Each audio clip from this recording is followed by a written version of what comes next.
kujiamini katika majukumu yetu. La pili ni kuwa waaminifu na uadilifu. Waaminifu na uadilifu ni pale ambapo unapokataza kufanya jambo unaliacha na kuamua kufanya jambo unalitenda. Yaani kutenda utaambiwa tena na kutenda kwa kitu ambacho unajua usitende.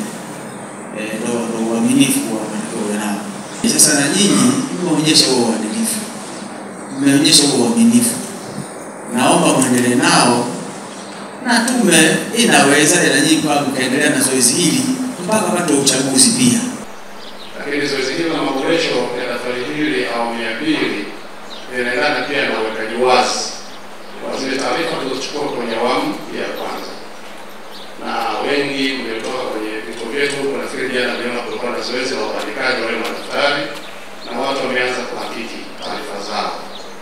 Kwa hiyo watakuja vituoni wanaohitaji kuboresha zile taarifa, lakini watakuja vituoni wanaohitaji kuandikisha tena upya.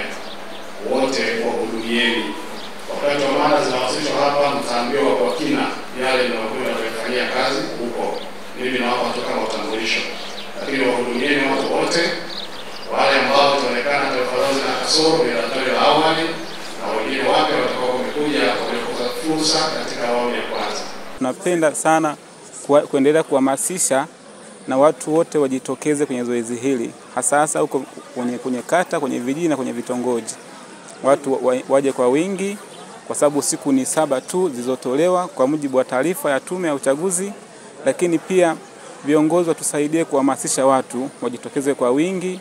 Na zoezi hili hakika tunashukuru kwa sababu linalenga kuboresha taarifa. Wale ambao hawakujiandikisha labda walihama kutoka eneo lingine eneo lingine wataboresha taarifa zao.